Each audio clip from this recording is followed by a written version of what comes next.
స్వర్ణ, Pergamum, థుయతైర, Sardis, Philadelphia, లవోదికను 7 సంఘములకు పంపమని చెప్పుట నా వెనుక వింటిని. మొదటిది ఎఫెసు, రెండవది స్వర్ణ, ఈరోజు మనం చూడబోయేది మూడవది పెర్గము.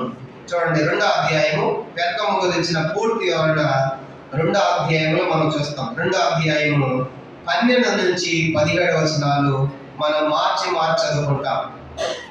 ప్రకటన 2వ అధ్యాయము 12 నుంచి 17 వచనాలు కూడా మనము మార్చి చదువుకుంటాం. చదవండి. పెర్గములో ఉన్న సంఘపు దూతకు ఇలా రాయము, వాడి అయిన 2 అంచులు గల ఖడ్గమును గలవాడు చెప్పు సంగతులేమనగా. చదవండి. సాతాను సింహాసనం ఉన్న స్థలంలో నీవు కాపురున్నామని ఎరుగుదును. మరి సాతాను కాపున్న ఆ స్థలములో నా యందు విశ్వాసి అయి ఉండి నన్ను గూర్చి సాక్షిన కాంతీయ పనివాడు మీ మధ్యన చెప్పబడిన దినముల్లో నీవు నా నామమును గట్టిగా చేపట్టి నా యందు విశ్వాసం విసర్జింపలేదని నేను ఎరుగుదును. 14 అయినను నేను నీ మీద కొన్ని తప్పిదములు మోపవలసి ఉన్నది. అవేమనగా విగ్రహములకు బలి ఇచ్చిన వాటిని తినట్లను, జాగ్రత్తలు చేయనట్లను, ఇశ్రాయేలుకు ఉరియొట్టమని బాలాకునకు నేర్పిన బిలాము బోధన అనుసరించే వారు నీలో ఉన్నారు. అటువలనే నికోలాయిల బోధన అనుసరించే వారు నీలో ఉన్నారు. కావున మారు మనస్సు పొందుము.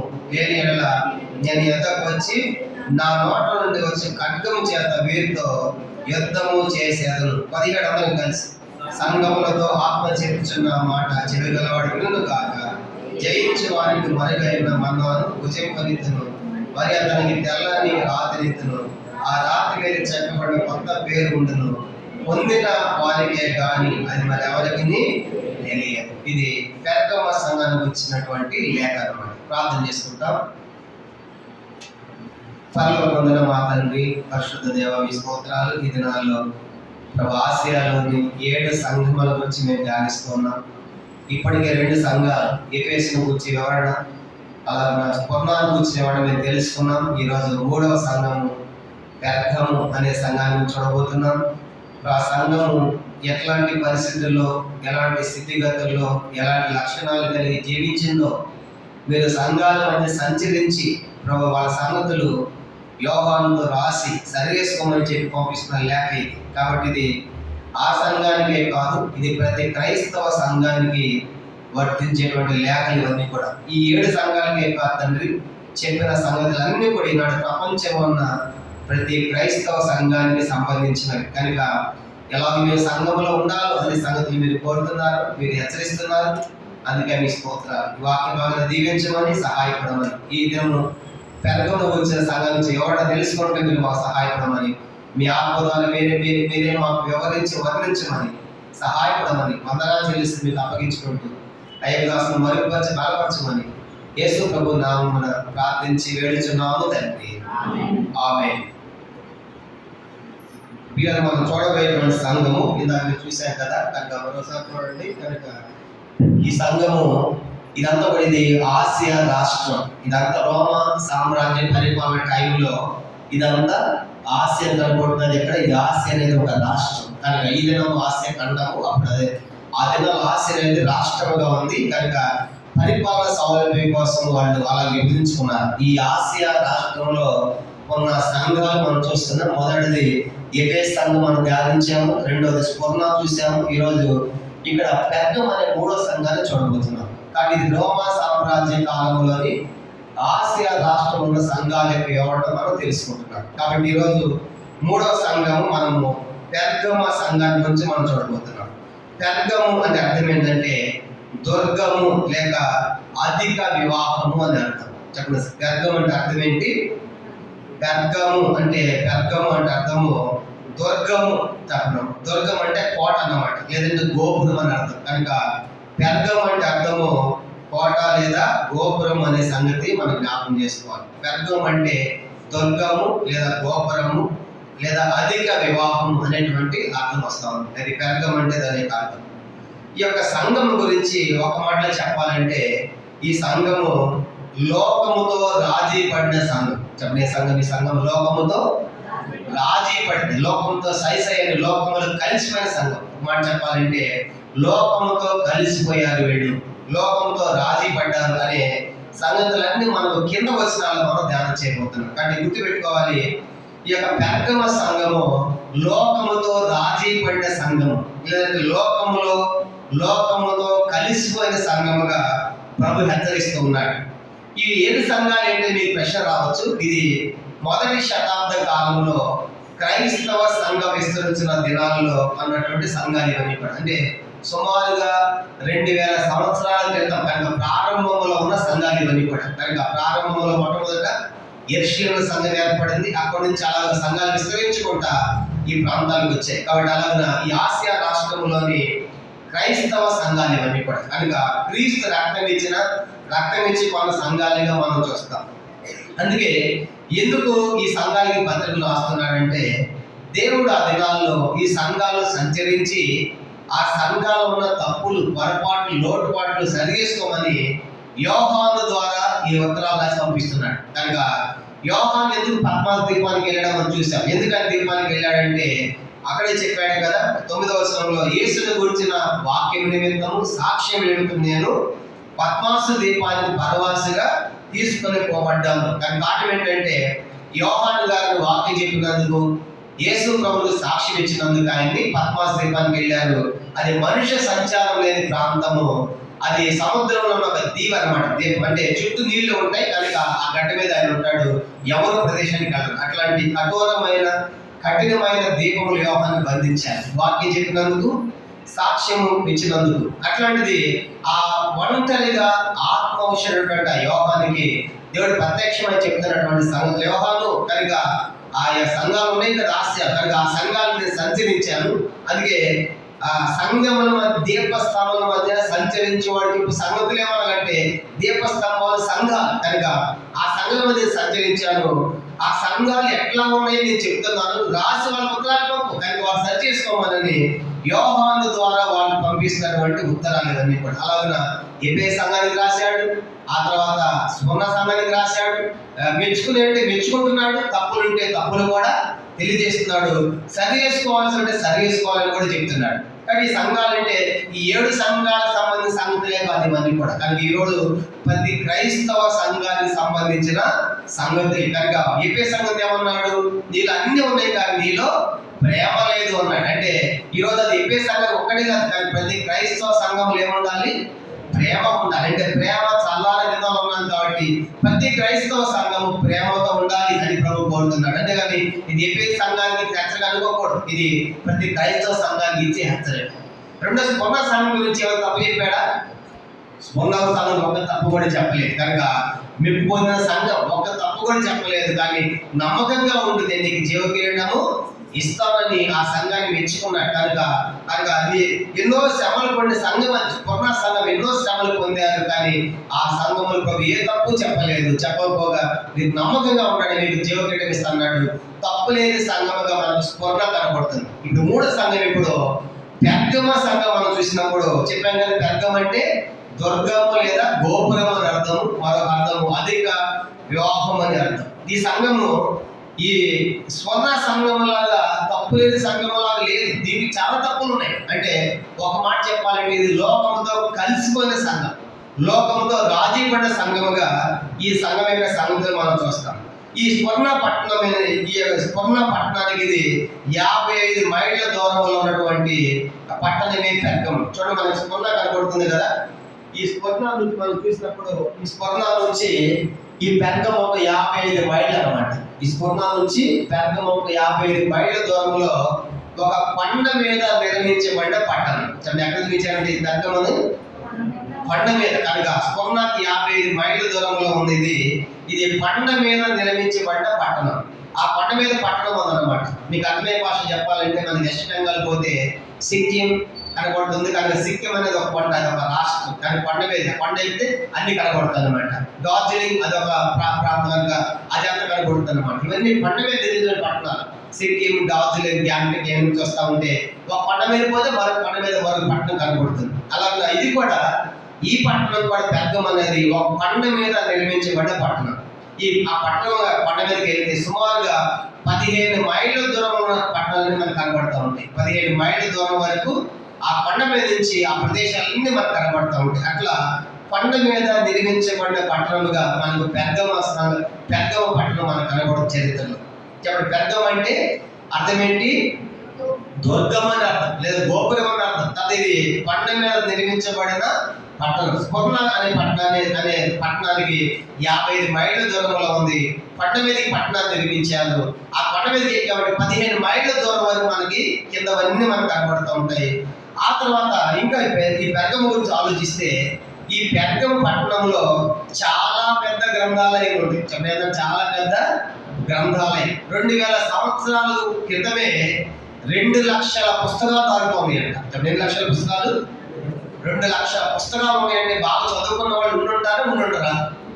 చెప్పండి, ఆ దినాల్లోనే అంటే 2000 సంవత్సరాల క్రితమే ఆ గ్రంథాలయంలో 2 లక్షల పుస్తకాలు ఉన్నాయండి. చరిత్ర బాగా చూస్తామంటే, అంటే 2 లక్షల పుస్తకాలు ఉన్నాయంటే ఇది చాలా సంస్కృతి కలిగిన పట్టణం. తర్వాత బాగా చదువుకున్న వాళ్ళు ఉన్న పట్టణం దాన్ని గమనించామండి. అలాగా ఇది అతిపెద్ద గ్రంథాలయం కలిగిన మరి పట్టణంగా మనకు పెర్గమ కనబడుతుంది. 2000 సంవత్సరాల క్రితమే 2 లక్షల పుస్తకాలు పెద్ద లైబ్రరీ ఉన్న గ్రంథాలయం ఉన్నటువంటి పట్టణం అంటే చదువుకున్న వాళ్ళు చాలా ఎక్కువగా ఉన్నటువంటి సంఘం. ఇంకా మనం చూసామంటే ఇక్కడ గ్రీకులు రోమీలు రకరకాల దేవతలు పూజించేవాడు. గ్రీకులు రోమన్లు కనుక చూసామంటే, గ్రీకులు రోమన్లు నమ్మే దేవతలు జేఎస్ అనేటువంటి ఒక దేవత ఉండేది. కానీ జేఎస్ అనేటువంటి దేవతను నమ్మేవాళ్ళు. వాళ్ళు బలులు, నైవేద్యాలు ఆ జేఎస్ అనే దేవత అర్పించేవాడు.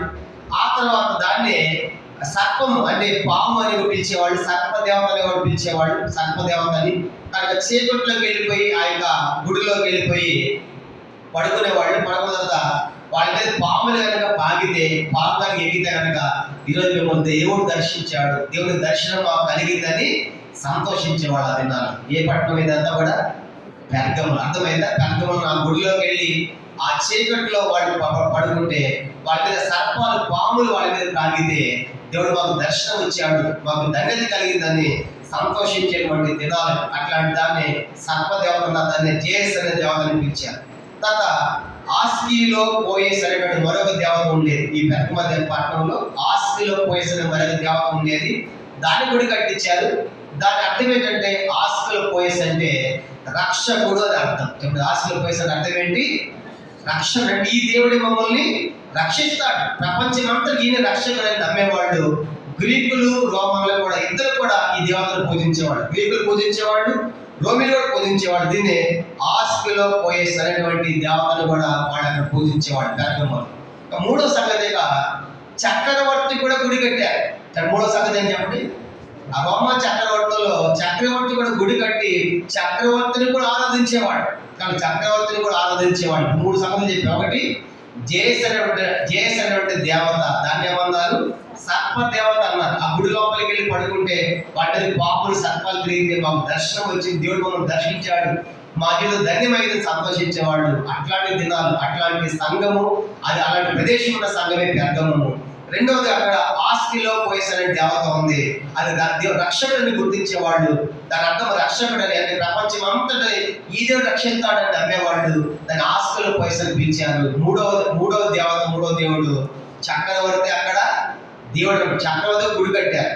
ఆ మధ్య మీరు కూడా చూడండి, విజయవాడ రోడ్లో పోతా ఉంటే చౌటప్పలు దాటిన తర్వాత చిట్యాల మధ్యలో గాంధీ ఒక గుడి కట్టారు. దాన్ని కనపడతా ఉంది గాంధీ గుడి. దానికి ఆయన కూడా గుడి కట్టారు. చూస్తాను పెద్దగా కనపడతాం రోడ్డు మీద చూడండి. దానికి అట్లాగా ఆ గుడి ఎట్ట కట్టారు. చక్రవర్తులు కూడా అక్కడ ఏం చేసేవాళ్ళంట? గుడి కట్టారు. గుడి చక్రవర్తి ఆరాధన కూడా జరిగేది ఎక్కడ? పెర్గమము. ఇదన్నమాట. ఇప్పుడు ఇది పెర్గమ యొక్క చరిత్ర. ఇట్లాంటి పరిస్థితుల్లో, ఇట్లాంటి పట్టణంలో ఏం ఏర్పడింది?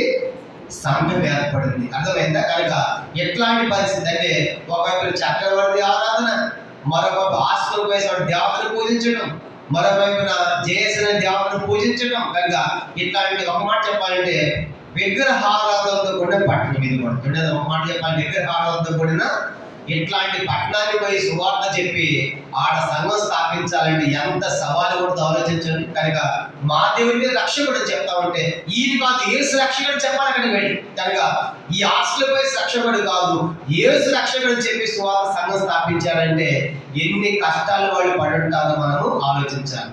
ఈ సంఘం యొక్క స్థాపకుడు ఎవరో మనకు తెలియదు కానీ, సంఘాన్ని స్థాపించింది ఎవరో తెలియదు కానీ, అపోస్తలుల 19వ అధ్యాయంలో పౌలు గారి ప్రయాణాల్లో ఆసియా అనే ప్రాంతంలో వాక్యం చెప్తాడు. ఇదే ఆసియా రాష్ట్రంలో. బహుశా ఆ ప్రాంతంకి వచ్చిన వాళ్ళు, యేసును నమ్మిన వాళ్ళు ఆయా ప్రాంతాల సంఘాలు, సువార్త సంఘాలు స్థాపించి ఉంటారు. కాబట్టి ఈ సంఘానికి స్థాపకుడు ఖచ్చితంగా మనకు తెలియదు. కానీ పౌలు గారి పరిచర్య ద్వారా ఆసియా రాష్ట్రంలో అపోస్తలుల కార్యం 19వ అధ్యాయం చేసిన పరిచర్య ద్వారా ఈ సంఘము ఏర్పడి ఉండవచ్చు అనే అభిప్రాయాలు పండితుల మధ్య ఉన్నాయి. కానీ ఇప్పుడు ఈ సంఘానికి గురించినటువంటి కొంత వివరణ మనము తెలుసుకున్నాం. ఇప్పుడు ఇదనమాట దాని యొక్క చరిత్ర. ఇట్లాంటి పరిస్థితి ఉన్నటువంటి ఈ పట్టణంలో సంఘం ఏర్పడి చెప్పండి. పండి మీద ఉన్నటువంటి పట్టణము, తర్వాత దీంట్లో ఆస్తులు పోసిన దేవత అంటే రక్షకుడు అర్థం, జేస్ అనే దేవత, సర్ప దేవత అక్కడ ఉన్నది. తర్వాత రోమా చక్రవర్తులు కూడా గుడి కట్టారు, అక్కడ ఆరాధిస్తూ ఉన్నారు. ఈ పట్టణం కొండ మీద కట్టారు, 15 మైళ్ళు కనబడతా ఉంది. స్వర్ణాకు సుమారుగా 55 మైళ్ళ దూరంలో ఉంది. సంస్కృతి బాగా ఉంది, బాగా చదువుకున్నారు, పెద్ద గ్రంథాలయం ఉంది. ఆ దినాల్లోనే 2 లక్షల పైగా పుస్తకాలు ఉన్నాయంటే ఎంత బాగా చదువుకున్న వాళ్ళు, ఎంత గొప్ప సంస్కృతి ఉందో ఈ పట్టణం మనకి తెలియజేస్తాం. ఇలాంటి పట్టణంలో ఉన్న సంఘానికి కనుక రాస్తున్నటువంటి పత్రిక ఏమని రాస్తున్నాడు, ఏమని చెప్తున్నాడు సంఘానికి? మీకు లోపలికి వెళ్దాం. ప్రకటన 2వ అధ్యాయం, ప్రకటన 2వ అధ్యాయము 12వ వచనం మనం చదువుతాం 17 దాకా. ప్రకటన 2వ అధ్యాయము. పెర్గం అనే గుర్తుపెట్టుకోవాలి. ఎఫెసు, పెర్గం అంటే ఈ పట్టణాల పేర్లు, లేదంట సంఘాల పేర్లు కాదు, పట్టణాల పేర్లు. అంటే ఎఫెసులో ఉన్న సంఘం, స్మరణలో ఉన్న సంఘం, పెర్గములో ఉన్న సంఘం గుర్తుపెట్టుకోవాలి. పెర్గమ సంఘం అనగానే ఈ పెర్గమ పేరు కాదు, అది దాని సంఘం పేరు కాదు. ఏం పేరు ఇది? ఆ పట్టణానికి కూడా పెర్గములో ఉన్న సంఘం కాబట్టి పెర్గమ సంఘం గుర్తుపెట్టుకోవాలి. కనుక ఇది పెర్గములో ఉన్న క్రైస్తవ సంఘం. ఇంతకు కూడా చెప్పాను, సంఘం అన్నది క్రీస్తు రక్తం ఇచ్చి కొన్న సంఘం. కనుక ఇది కుల సంఘాలు, మత సంఘాలు కాదు. కనుక ఆయన తన స్వరక్తం ఇచ్చి సంపాదించిన సంఘం. రక్తముతో కొన్నాడంటే ఎంత విలువైతే రక్తం ఇస్తామా? కానీ మన విలువ ఏంటంటే బంగారం అంత ఇస్తాం. అయ్యా ఈ బంగారం అంత ఇస్తాను, వాడికి నా అమ్మని బతికించంటాం, నా తల్లిని బతికించంటాం. అంటే మనకు విలువైంది బంగారం. కనుక రక్తం అంత ఇవ్వాలంటే కనుక ఆయన వెండి బంగారాలు కాదు, రక్తం ఇచ్చి కొన్నాడంటే ఈ సంఘం ఎంత విలువైందో మన దేవుని దృష్టికి మనం ఆలోచించాలి. ఎంత విలువైన వాళ్ళని కాకపోతే మన కోసం రక్తం ఇచ్చి కొన్నాడు కాబట్టి అందుకే మనం చాలా విలువైన వారు. అందుకే మన ఈ లోక సంబంధాలను కాదు, కానీ మన పౌరసత్వము, మన వారసత్వము, మన స్థితి అంతా కూడా పరలోకం అందే ఉంది. అందుకే ఇప్పుడు ఈ సంఘం ఎట్లా ఉందో మనం చూద్దాం. 2వ అధ్యాయం చూడండి, 12వ వచనం. ప్రకటన 2:12. పెర్గములో ఉన్న సంఘపు దూతకు ఇలాగు రాయుము, కదా వాడి అయిన 2 అంచుల ఖడ్గము గలవాడు చెప్పు సంగతులు ఏమనగా. ఈ సంఘాన్ని దేవుడు తను ఎట్లా ప్రత్యక్షపరుచుకుంటున్నాడు? ఒక్కొక్క సంఘానికి ఒక విధంగా ప్రత్యక్షపరుచుకున్నాడు. ఎఫెసు సంఘానికి ఎలా ప్రత్యక్షపరుచుకున్నాడు? ఎఫెసు సంఘానికి ఎలాగో ప్రత్యక్షపరుచుకున్నాడంటే 7 నక్షత్రములు చేత పట్టుకున్నవాడు చెప్పు సంగతులు ఏమనగా అన్నాడు. అంటే ఎఫెసు సంఘానికి 7 నక్షత్రాలతో ప్రత్యక్షమైనది చూస్తాం. అలా చెప్పాడు. ఎందుకు అంటే డొమిషియన్ చక్రవర్తి తన కుమారుని చేతిలో 7 నక్షత్రాలు పెట్టాడు ఆ దినాల్లో. అంటే సమస్త సృష్టి అంతా కూడా మా అధికారం కింద, మా దినంలో ఉందని చెప్పే దినాలు. కానీ అట్లాంటి పరిస్థితులు దేవుడు మీరు కాదు సృష్టి నడిపించేది నేను, కనుక నక్షత్రం చేతులు నేను నడిపించాను, నేను కలిగేసాను చెప్పడానికి. డొమిషియన్ చక్రవర్తి చేతిలో 7 నక్షత్రాలు కాదు, కనుక ఈ సృష్టి కలిగేసింది నేను అని చెప్పడానికి దేవుడు 7 నక్షత్రాలు చేతపడకున్నాడని చెప్పి ఆ సంఘంతో మాట్లాడాడు. తర్వాత స్వర్ణ సంఘం ఎట్లా ప్రత్యక్షపరుచుకున్నాడు? మృతుడై మరలా లేచిన వాడు చెప్పి సంగతి. అంటే మృతుడంటే ఆ దినాల్లో చంపొడుతున్నారు. కనుక చంపొడుతా ఉంటే చంపొడుతున్నారు, కానీ నేను చనిపోయాను, నన్ను చెప్పారు కదా, నేను లేచాను కదా, మీరు మళ్ళీ తిరిగి లేస్తారు అనే గొప్ప ఆదరణ వాక్కుల గురించి ఆ సంఘాన్ని ప్రత్యక్షపరచు. స్వర్ణ సంఘము చంపొడుతున్న దినాల్లో మీరు భయపడవద్దు, నేను ఎలా చంపబడి తిరిగి లేచాను, మీరు కూడా అలా తిరిగి లేస్తానని గొప్ప ఆదరణ ఇవ్వడానికి మృతుడై మరలా బ్రతికిన వాడు లేచి బ్రతివాడు చెప్పు సంగతులు ఏమైనా ప్రత్యక్షపరుచుకున్నాడు. ఇప్పుడు ఈ సంఘానికి ఎవరు ప్రత్యక్షపరుచుకున్నాడు? 3వ సంఘానికి అంటే 2 అంచులు గల వాడి అయిన ఖడ్గమన్న వాడు చెప్పు సంగతులు ఏమనగా అని ప్రారంభించాడు. అంటే దేవుని చేతిలో ఉన్న ఖడ్గానికి ఎన్ని ఉన్నాయంట? ఎన్ని వైపు పదనంట?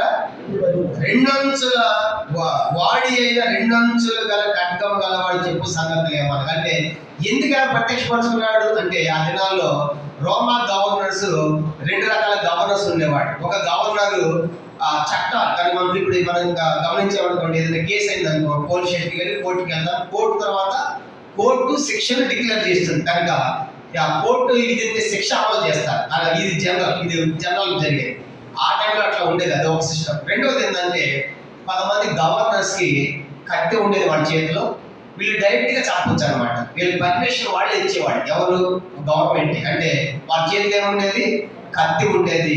ఆ క్రైస్తవులు కూడా తప్పు చేస్తే చంపాలని కూడా చంపొచ్చు. వీళ్ళకి పర్మిషన్ ఉండేది అనమాట. కనుక అంటే పాలన ప్లస్ శిక్ష రెండు, వీళ్ళు పరిపాలించవచ్చు, అవసరం వీళ్ళు కూడా శిక్ష కూడా వీళ్ళు విధించవచ్చు అనమాట. అట్లాంటి దినాలే అంటే రోమా గవర్నర్స్ రెండు రకాలు. ఒకటి చట్టానికి కేసు పెట్టి న్యాయస్థానానికి వెళ్ళి శిక్ష విధించి శిక్ష పొందేది ఒకటైతే, రెండవది కొంతమంది గవర్నర్స్కి, కొంతమంది పాలకులకి డైరెక్ట్ కట్టింగ్ కూడా ఇచ్చేవాడు. కానీ మీకు పర్మిషన్ ఇచ్చాము, మీరు వాళ్ళని చంపవచ్చు కూడా, వాళ్ళ మీద కేసు ఉండదు, వాళ్ళ ఉద్యోగం కూడా అయిపోదు అనమాట. వాళ్ళకి అట్లా చంపే పర్మిషన్ ఉండేది కనుక వాళ్ళకి ఆ చేతిలో కట్టం అనమాట. అందుకే అట్లాంటి దినాల్లో వాళ్ళ చేతిలో ఒకే కట్టం ఉందేమో, నా దగ్గర ఎన్నోండి చెప్పండి, నా కట్టానికి ఎన్నోండి 2 అంశాలు పొందుతుంది జాగ్రత్త కనుక అని వాళ్ళు హెచ్చరిస్తూ ఉన్నాడు. కనుక ఈ సంఘానికి ఇది హెచ్చరిక కనుక చంపుతున్నారు. వాళ్ళు చంపేవాళ్ళు ఒకే కట్టడం ఒకే వైపు పొందును కనుక నేను చెప్పిన నా చేతిలో కట్టడము ఇది 2 అంచుల పొందును కలిగింది కాబట్టి మీరు జాగ్రత్తగా ఉండండి అని దేవుడు ఈ సంఘానికి హెచ్చరికగా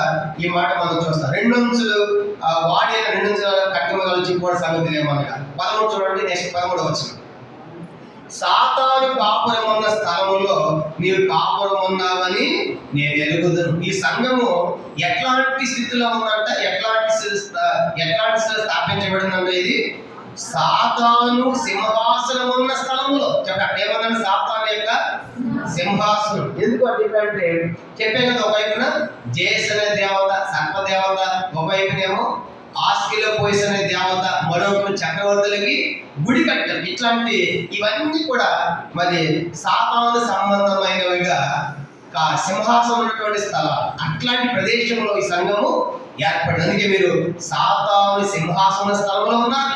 తర్వాత ఇంకేమన్నారంట, ఇంకే చెప్పాడు దాని గురించి, మరియు సాతాను కాపురం ఉన్న స్థలంలో నా యందు విశ్వాసి ఉండి నన్ను గురించి సాక్షి అయిన అంత్యప్పన్న వాడు మీ మధ్య చంపబడిన దినముల్లో నీవు నా నామమును గట్టిగా నీవు నా నామమును గట్టిగా చేపట్టి నా యందు విశ్వాసమును విసర్జింపలేదని నేను ఎరుగుదును. కానీ ఈ సంఘాన్ని కూడా మెచ్చుకుంటున్నాడు. ఇంకేమంటాడంటే మీరు సాతాను సింహాసనం ఉన్న స్థలంలో ఉన్నారు. ఈ సంఘం ఎక్కడంటే సాతాను సింహాసనం ఉన్న స్థలం. అర్థమేంటి? ఆస్ట్రల్ పోయిస్ అనే దేవత, జేస్ అనే దేవత, రోమాచక్ర గుడి కట్టు ఇవన్నీ కూడా విగ్రహ సంబంధమైన వాటిలో ఇట్లాంటి పరిస్థితుల్లో మీరు ఉన్నారు కనుక అది సాతాను సింహాసన స్థలము. తర్వాత ఆ స్థలం సాతాను సింహ స్థలము, ఆ పాపల స్థలం నా యందు విశ్వాసి ఉండి నన్ను గూర్చి సాక్షిన అంత్యప్ప అనే వాడు మీ మధ్య చంపబడిన దినములలో. ఈ సంఘంలో అంత్యప్ప అనేటువంటి ఒక వ్యక్తి ఉన్నాడు. బాగా ఎవరంటే ఆయన పేరు చెప్పండి, అంత్యప్ప. ఆయన పేరు చెప్పండి, అంతిపై అనేటువంటి ఆ పేరు. ఆయన పేరు అంతిపై అనే వ్యక్తి పెద్దమా సంఘానికి సంబంధించిన వాడు. ఏ సంఘం అంటే అయింది? ఆయనకి ఏం జరిగిందంటే ఆయన యేసులోని సువార్త చెప్పాడు, సాక్ష్యం ఇచ్చాడు. యేసులోని సువార్త చెప్పినందుకు సాక్ష్యం ఇచ్చినందుకు వాళ్ళు ఏం చేశారంటే ఒక పేద ఇత్తడి కోడెను కనుక తయారు చేసి ఈయన దాని లోపల పెట్టి, ఎవరిని? ఈ అంత్యప్ప అనేటువంటి ఆయన ఏం చేశారంటే దాని లోపల పెట్టి అంతి పైన పెట్టి పెద్ద కోడెను, ఇత్తడి కోడెను తయారు చేసి ఇత్తడి కోడెను దాని లోపల పెట్టి కింద మంట పెట్టి ఆయన రోస్టుగా చేశారు. అట్లా చంపేశారు అన్నమాట. ఎవరిని? అంత్యమని. ఏ ఊళ్ళో? పెర్గమ పట్టణంలో. చెప్పిందంట ఎట్లా చంపింది ఆయన్ని అక్కడ చెప్పాడు. ఎందుకంటే అంత్యప్ప చూడండి, నా యందు విశ్వాస ఉండి నన్ను కూర్చి సాక్షి అయిన అంత్యమని వాడు మీ మధ్య చెప్పంటాడు. కనుక ఎందుకు చెప్పారు ఆయన్ని? యేసుక్రీస్తు సాక్ష్యం ఇచ్చాడు, యేసు సువార్త ప్రకటించారు కనుక. అంటే సువార్త ప్రకటించే దినాల్లో కష్టమైన దినాలు అవి కనుక. అటువంటి దినాల్లో ఈ అంత్యమైనటువంటి ఒక విశ్వాసి సువార్త చెప్పినందుకు, యేసు గురించి సాక్ష్యం ఇచ్చినందుకు యోహాను ఎట్ట పద్మోస్ దీపంలో పెట్టారు, ఈయన ఏం చేశారంటే ఒక పెద్ద ఇత్తడి కోడని చేసి దాని లోపల ఈయన పెట్టి కింద మంట పెట్టి ఇతన్ని కాల్చి వేశారు. కనుక అట్లాంటి కఠినమైన, అంటే ఆయన ఆ యొక్క రోమ చక్రవర్తి మొక్కలేదు, మిగతా దేవతలు మొక్కట్లేదు కాబట్టి యేసు గురించి ప్రకటిస్తాడు కాబట్టి అలాగ ఆయన చంపారన్నమాట. ఇప్పుడు ఇట్లాంటి పరిస్థితుల్లో పెర్గములో సంఘం ఉంది. ఈ ప్రశ్న ఏంటంటే, అట్లాంటి పరిస్థితులు మనం వస్తే 200 వస్తామా? మాట్లాడండి, వస్తారా? యేసు నమ్మినందుకు వస్తామంటాం కానీ ఆ దృష్టి తెలుస్తుంది కదా. ఏమనుకుంటారు, వస్తామని అంటారు. ఇప్పుడు సంఘం ఎట్లా ఉండాలి? ఆయన చంపారు, అర్థమైంది. యేసు చెప్పాడంట, ఆయన పెద్ద కోడలు ఇత్తడి కోడలు పెట్టారు, కింద మంట పెట్టారు, రోస్ట్ చేసి చనిపోయాడంటే మందిరం వైపు కూడా దిక్కు చూడం. అమ్మో నెక్స్ట్ నేను వెళ్ళిపోతాను, నువ్వు కూడా పేదలు అన్నాడు. మనం పేదలు అంటే మనకు గొప్ప, పేదలు ఎవరు నువ్వు వచ్చి ఆ చెట్లు వచ్చి నువ్వు కూడా చేస్తూ ఉన్నావు కదా, పేదలు ఎవరు ఉంటాడు అన్నాడు. పేదలు అమ్మో నేను ఆయన ఎరగను, నువ్వు ఉన్నావు కదా నేను ఆయన ఎరగను 3 సార్లు చెప్పాడు. నేను ఆయన ఉండలేదు అన్నాడు. కనుక నేను ఎరగను, ఆయన ఉండలేదు అన్నాడు. కనుక ఆయన 300 సంవత్సరాలు తిని తాగి తిరిగి అన్నట్టు ఆయనే చావనగానే ఏమన్నాడు చెప్పండి, నేను ఆయన ఉండలేదు, నేను ఆయన ఎరగను 3 సార్లు చెప్పాడు. 3 సార్లు కోడి కూసింది అంటే చెప్పేసాను. ఇట్లాంటి పరిస్థితుల్లో ఇప్పుడు పెద్దమ్మ సంఘం ఇట్లాంటి పరిస్థితి ఏర్పడింది. అదే చెప్తాడు ప్రభు, అట్లా చెప్పబడ్డ అదే అంతిమైన వ్యక్తిని ఆయన ఇత్తడి కోడల్లో పెట్టి ఆయన కింద మంట పెట్టి రోస్ట్ చేసి కాల్చి చంపారు. అయితే ఈ సంఘం ఏం చేసిందంటే అట్లాంటి పరిస్థితి చూడండి, గొప్ప మెచ్చుకున్నాడు దాని గురించి. వీళ్ళు విశ్వాసం వదులుకోలే. చూడండి ఎంత గొప్ప ఆధిక్యత, ఎంత గొప్ప మేలు చెప్తాడు దాని గురించి. చదువు అన్నమాట. నా యందు విశ్వాసే ఉండి నన్ను గూర్చి సాక్షి అయిన అంతిపయ అనేవాడు మీ మధ్య చంపబడ్డది. ఇప్పుడు ఏం చెప్పారు ఆయన్ని? ఏం చెప్పారు? యేసు గురించి సువార్త సాక్ష్యం ఇచ్చినందుకు ఎట్లా చంపారు? ఇత్తడి కోడలు పెట్టి కింద మంట పెట్టి ఆయన్ని కాల్చి చంపారు. చంపడే దినములలో మధ్య దినం ఏమైందంట? అమాట చదువుదాము. మీ మధ్య చంపడి దినములలో నీవు నా నామమును గట్టిగా చేపట్టి నా అందరి విశ్వాసం విసర్జింపలేదని నేను ఎదుగుతున్నాను. అయితే సంఘం ఉంచి పెట్టుకుంటున్నాడు. అట్లా చంపండి, వీళ్ళు విశ్వాసం వదులుకోలేదంట. అంటే మమ్మల్ని కూడా చంపండి అని విశ్వాసం వదులుకోలే. మేము యేసు నామాన్ని వదిలిపెట్టము, యేసు మా దేవుడు అని నిలబడిన సంఘం ఇది. కనుక అట్లాంటి పరిస్థితి వచ్చింది. కనుక ఆయన చంపారు, మమ్మల్ని కూడా చంపండి. కనుక మేము చనిపోవడం సత్యమే, కానీ మేము విశ్వాసాన్ని వదల వేసినందు యేసు నామాన్ని వదలమని నిలబడిన సంఘం ఇది. కనుక మెచ్చుకుంటున్నాడు. అట్లా చంపడినప్పుడు కూడా మీరు ఏం చేశారంటే, ఆ దినాల్లో నా నామమును గట్టిగా మీరు చేపట్టారు, నా యొక్క విశ్వాసమును విసర్జింపలేదు దేవుడు మెచ్చుకున్నాడు. నాకు తెలిసి మీరు ఎట్లా ప్రవర్తించారో అట్లా చంపడినప్పుడు కూడా యేసే మా దేవుడిని మీరు విశ్వాసం ఉంచారు, ఆయన నామాన్ని మర్చిపోలేదు, విశ్వాసాన్ని మర్చిపోలేదు. మీరు డల్ అయిపోలా దేవుడు విడిచిపెట్టలా అని మెచ్చుకున్నాడు. కాబట్టి మనకంటే ఈ సంఘం ఎంతో బెటర్ సంఘం అనిపిస్తాం కదా. నిజంగా అట్లా చంపబడితే కూడా మేము యేసుని వెంబడిస్తాం. కానీ యేసే మా దేవుడు అని చెప్పి నిలబడిన సంఘముగా ఉంది. అందుకే అంటే గొప్ప సంగతి ఈ సంగతి, గొప్ప ఆధిక్యత ఈ సంఘానికి ఉంది. అయితే అయినప్పటికీ కూడా ఎంత గొప్ప విశ్వాసం ఉన్నా, ఎంత గొప్ప యేసునామాన్ని నిలబడినప్పటికీ నీ లోపల కొన్ని తప్పులు ఉన్నాయి అంటున్నాడు. ఏమంటాడు? 2వ అధ్యాయము ప్రకటన 2వ అధ్యాయం. అర్థమైంది కదా? 11 చదువుకున్నప్పుడు చెప్పడం అంత్యమైనటువంటి ఆ సంఘం సాతాను కాపురమైన స్థలంలో ఉందంటే చుట్టుపక్కల అన్ని కూడా మరి విగ్రహాత్మకమైన వాటిలో ఆ సంఘం ఏర్పడింది. అట్లాంటి కాపురమైన స్థలం అత అంత్యమైనటువంటి వ్యక్తిని యేసు గురించి స్వార్థం చెప్పినందుకు, సాక్ష్యం ఇచ్చినందుకు ఆ ఇత్తడి కోళ్ళ పెట్టి కింద కాల్చి చంపారు. అట్లాంటి చంపడం మధ్య ఆ దినాల్లో మీరు నా నామాన్ని గట్టిగా చేపట్టారు, దానికి విశ్వాసాన్ని కూడా మీరు విసర్జింపలేదండి. మీరు చనిపోవడానికి కూడా సిద్ధంగా ఉన్నవారు. మందిరం మానలేదు, యేసును మానలేదు, విశ్వాసం మానలేదు. నాకు తెలిసి మీ సంగతి గంట ప్రవర్తించారు అని మెచ్చుకుని ఏమంటాడు? 14వ వచనం, 2వ అధ్యాయం 14వ వచనం. అయినను నేను నీ మీద కొన్ని తప్పిదములు మోపవలసి ఉన్నవి. అది మంచిదే, మీరు చేస్తే మంచిది, విశ్వాసం ఉంది, దేవుడు నామాన్ని కలిగి ఉంది. కానీ నీ మీద కొన్ని తప్పులు నేను మోపాలనుకుంటున్నాను. ఏంటో తప్పులు అంటే చదవండి, ఏముంది? అవేమనగా విగ్రహములకు బలించిన వాటిని తిరుగట్లను. మొదటిది, మీరు విగ్రహానికి బలిచి తింటున్నారు. అర్థమైందా? మొదటి తప్పు ఏంటంట? విగ్రహాలకు బలిచి తింటున్నారు. రెండవది జారత్వము. రెండవది ఏంటంట? రెండో తప్పు, మీరు జారత్వం చేస్తున్నారు. మూడవది ఇశ్రాయేలులకు గురియొట్టు మన బాలాకులకు నేర్పిన బిలాము బోధ అనుసరించే వారు నీలో ఉన్నారు. అక్కడ మూడవది బిలాము బోధ నీలో ఉంది. నాలుగవది అక్కడ చెప్పాడు అటువలనే నికోలాయితుల బోధ అనుసరించే వారు నీలో ఉన్నారు. అంటే బిలాము బోధ ఉంది, నికోలాయితుల బోధ ఉంది, విగ్రహాలు బలిసి తింటున్నారు, విగ్రహాలు చేస్తున్నారు. ఇవన్నీ కూడా పెర్గమ సంఘంలో తప్పులు. ఇంకొకటి చూద్దాం. మొదటిది ఏమన్నాడు? మొదటి తప్పు ఏంటంటే విగ్రహములకు బలి ఇచ్చిన వాటిని తింటున్నారు. అంటే ఏం కాదు మనం కూడా తినొచ్చు అన్నట్టుగా. అంటే విగ్రహాలు బలిచి తింటున్నారా? కనుక నిలబడాలి దేవుని కోసం విశ్వాసాన్ని గట్టిగా చేపట్టే సంఘము, విశ్వాసంతో ఉన్న సంఘం చంపటి దినాలు యేసునామాన్ని పడుతున్న సంఘీకుడు తిండి దగ్గర వచ్చినప్పుడు ఏం చేస్తారు? తిండి దగ్గర విగ్రహాలుగా బలిచిన వాటిని కూడా తింటున్నారు. ఈ దినాలు ఇప్పుడు ఎందుకంటే రాజీపడే సంఘము ఇప్పుడు ఈ చెప్పిన ఈ 4 లక్షణాలు మన సంఘాల్లో ఉన్నాయి. ప్రతి క్రైస్తవ సంఘంలో కూడా ఉంది. కనుక విగ్రహాలకు బలిచ్చిన వాటిని తినడం కనుక దేవుడు నమ్మారు. కానీ కనుక చేరి సంబంధంలో మారిపోయి విగ్రహాలకు బలిచ్చిన వాటిని తింటున్నారంట. అది చెప్తాడు. మొదటి తప్పు చెప్తాడు, విగ్రహాలకు బలిచ్చిన వాటిని తినొచ్చు. వాటి గురించి మొదటి కొరింథీ పత్రిక 10వ అధ్యాయం పౌలు ఏమని రాస్తున్నాడు? మొదటి కొరింథీ పత్రిక 10వ అధ్యాయం 19 నుండి 22 దాకా నేను చదువుతానని గమనించండి.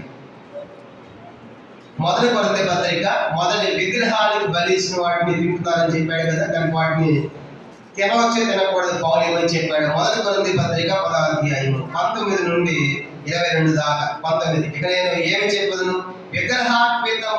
విగ్రహార్పితములో ఏదైనా ఉన్నదని ఆయనను విగ్రహములు ఏమైనా ఉందని చెప్పేదన లేదు. కానీ అన్య జనులు అర్పించే బలులు దేవునికి కాదు, ఎవరికంట?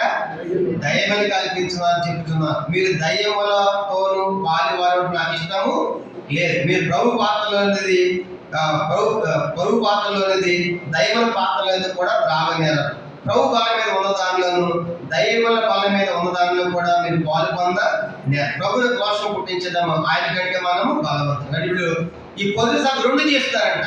కనుక దేవుని వల్ల దయ్యం వల్ల ఇక్కడ ఈ బల తీసుకుంటే అక్కడ ఆ బల తీసుకుంటాం. దాని అర్థమైందా? కానీ ఇప్పుడు ఈ దినాల్లో ఇది రాజపడే సంఘం అంటే ఈనాడు క్రైస్తవ సంఘం లక్షణాన్ని దీంట్లో ఉన్నాయి. ఇక్కడ ప్రభు వల్ల బయటకు వెళ్ళిపోయిన తర్వాత దైవం అంటే ఈ బల పొందులో ఆ బల తీసుకుంటాం. అంటే విగ్రహాత్మకమైనది తింటాం పెడితే ఇక్కడ ప్రభు బల తీసుకుంటాం. కనుక ఈ లక్షణము పెర్గమ సంఘంలో ఉంది. ఈరోజు ప్రతి క్రైస్తవ సంఘములు ఇవన్నీ ఉన్నాయి. తిండి దగ్గర రాగానే మనం రాజీ పడిపోతున్నాం, తినేస్తున్నాం. దానిలో ఏమన్నాడు? దానిలో 1:8 ఆహారం తిని తను అభ్యంతరపరచుకోవడం దానిని ఉద్దేశించి ఆహారం ఆయన నిరాకరించాడు. ఈ ఆహారము చెప్పండి, రాజుగారు తినేటువంటి ఆహారం. అప్పుడు దానియేలు వయసు సుమారుగా 15 నుంచి 17 సంవత్సరాల వయసు, 15 to 17. కనుక 15 నుండి 17 సంవత్సరాల వయసులో రాజుగారి భోజనం ఎట్లా ఉంటుంది? రాజుగారి భోజనం అంటే మనం చూసిన సొలొమోను ఇంటిని వదిలించారు చెప్పాం కదా. రాజుగారి భోజనం సామాన్యమైంది కాదు.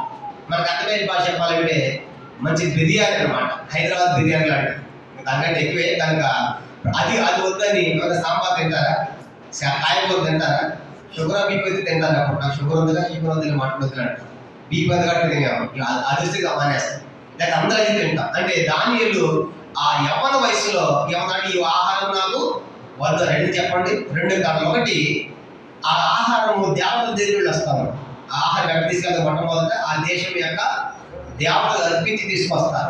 మొదటి కారణం, అందుకోద్దన్నాడు. రెండవది, ఆహారంలో తినకూడని జంతువులు ఏమైనా ఉన్నాయేమో బహుశా. ఎందుకంటే లేవే కారణం 17-18 అధ్యాయం ప్రకారము యూదులకు ఒక చట్టం ఉంది, ఏవి తినాలో ఏవి తినకూడదు. బహుశా వచ్చిన వాటిలో నేను తినకుండా వస్తుందేమో కాబట్టి ఇది నాకు వద్దన్నాడు. అర్థమైందా? 2 కారణం. ఒకటి, అది విగ్రహ సంబంధంగా వస్తున్నప్పుడు వద్దన్నాడు. రెండవది, దాంట్లో తినకూడని జంతువులు ఉంటాయేమో, నేను యూదుడిని కాబట్టి తినకూడదు కదా అని రెండవది వద్దన్నాడు. అంటే దానియేలు భోజనం కోసం అంత నిష్ఠగా నిలబడ్డాడు. కనుక భోజన విషయంలో కూడా కనుక నిలబడి శాకాహారం తిన్నాడు. వాళ్ళకంటే వీళ్ళ ముఖాలు ప్రకాశించాయి. ఇప్పుడు ప్రశ్న ఏంటంటే, ఈ పెరగమ సంఘం మొదటి తప్పేందంటే వీడి విగ్రహాలకు బలిగా ఇచ్చిన వాటిని ఏం చేస్తారంట? వీళ్ళు తింటున్నారు. ఇది మొదటి తప్పు. రెండోది ఏమన్నాడు? పెరగమ సంఘము 2వ అధ్యాయం చూడండి. రెండోది ఏమన్నాడంట? జారత్వం. రెండో సంఘం ఏమని చెప్పాడు? మీలో జారత్వం ఉన్నది. వాళ్ళు ఏముందంట? జారత్వం ఉన్నది. కానీ జారత్వం అంటే ఆ సంఘంలో ఎట్లాంటి బోధలు వచ్చేసాయంటే, ఆ పెద్దమ సంఘంలో మనం వ్యభిచారం చేసిన శరీరంతో చేస్తున్నాం కాబట్టి ఆత్మకేమి అంటూ ఉండదు, ఆత్మకేమి అపవిత్రం కాదు కాబట్టి జాగ్రత్త చేయొచ్చు అని బోధలు వచ్చేసాయి. కానీ ఎంత భయంకరమైంది ఈ యొక్క లక్షణం. కనుక మీలో జాగ్రత్త ఉంది. ఇంకా మాట చెప్పాలంటే కొరింథీ సంఘంలో కూడా జాగ్రత్త ఉంది. కొరింథీ పత్రిక చూడండి, పౌలు ఏమన్నాడంటే, ఒకడు తండ్రి భార్య ఉంచుకున్నాడు కనుక కొరింథీ రాసినటువంటి మొదటి కొరింథీ పత్రిక 5వ అధ్యాయం అనుకుంటా. చూడండి, మొదటి కొరింథీ పత్రిక 5వ అధ్యాయం, మొదటి కొరింథీ పత్రిక 5వ అధ్యాయము మొదటి కొరింథీ 5:1, మొదటి కొరింథీ 5:1, మీలో జాగ్రత్తం ఉన్నదని వదంతి కాదు, మీలో ఒక తన తండ్రి భార్యను ఉంచుకున్నాడట. అటు జాగ్రత్త అన్ని జనులు కూడా కొరింథీ సంఘం ఎంత భయంకరం అంటే, తండ్రి భార్య ఉంచుకున్నాడు తల్లే కదా అంటే వాళ్ళ ఉద్దేశం ఏంటంటే, ఒక బోధ మనం వ్యభిచారం చేస్తే జాగ్రత్త చేస్తే శరీరంతో చేస్తే అపవిత్రం కాము, ఆత్మ అపవిత్రం కాదు కాబట్టి చేయవచ్చు అనే బోధ బయలుదేరింది.